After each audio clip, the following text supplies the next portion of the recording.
Hello everyone, আসসালামু আলাইকুম। ছেলে যদি মায়ের কাছে কোনো কিছু আবদার করে, মা সেটা না করে পারে, তো শাইন বেবিটা হচ্ছে পায়েস খেতে চেয়েছে। আর আমি রাত 12টায় পায়েস রান্না করতে চলে এসেছি। তো আমি কিভাবে পায়েসটা রান্না করি সেটা দেখতে থাকুন। তো পুরো ভিডিওটি জুড়ে আমি থাকছি সোনিয়া। আমি ভালো করে আগে জাল করে নিচ্ছি। যখন হচ্ছে একটা বলক চলে আসবে তখন হচ্ছে আমি দিব বাকি উপকরণগুলো। আমি সব কিছু দেখবেন একটু সরের মতো চলে আসতে হবে। এটা হচ্ছে দুধটা একদম খাঁটি গরুর দুধ। তো এখন হচ্ছে রাত 12টা। তো ভাবলাম সকালের কাজটা এখনই করি। চাঁদ দেখুন, চাঁদের অবস্থা। তো অলরেডি আমার দুধে বলক চলে আসছে। এখন হচ্ছে আমি দিয়ে দিব 2টা তেজপাতা, তারপর হচ্ছে 3টে এলাচ, 3 টুকরা দারচিনি হচ্ছে দিয়ে দিলাম। দুশোতে রেখেছি কারণ বারবার উতলে পড়ে যাওয়ার সম্ভাবনা আছে। তো এখন আমি অ্যাড করে নেব চিনি।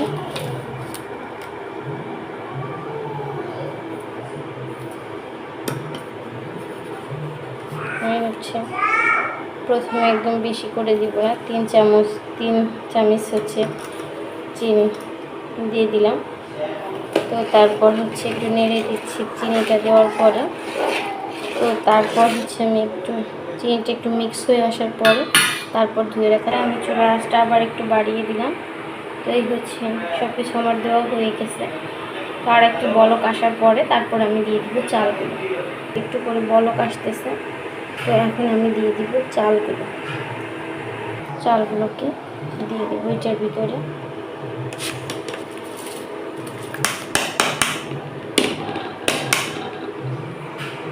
তো চালগুলো দেওয়ার পরে আমি আবার হচ্ছে একটু নেড়ে দিচ্ছি।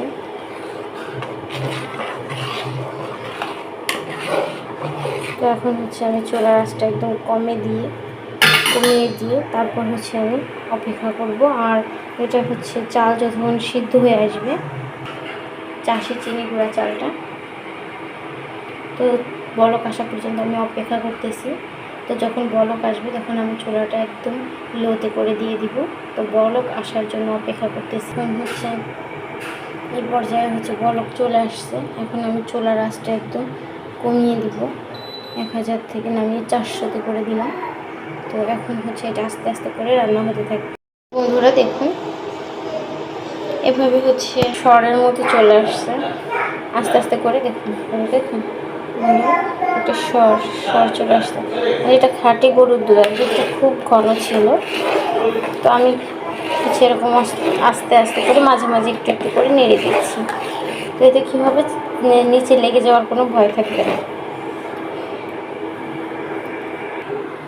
খেজুরের গুড়, এটা হচ্ছে একদম খাঁটি খেজুরের গুড়।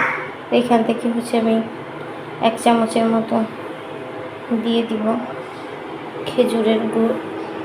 তো এটা দিলে হচ্ছে ফ্লেভারটাও একটু ভালো আসবে আর খেতেও ভালো লাগবে।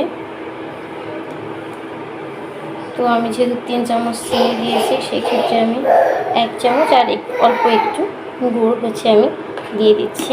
এইটা দিলে হচ্ছে কালারটাও যেমন দেখুন একদম দেওয়ার সাথে কালারটা যেমন সুন্দর হয়েছে, আর খুব সুন্দর একটা স্মেলও বেরিয়েছে। তো এই হচ্ছে আমি আবার হচ্ছে কিছুক্ষণ পর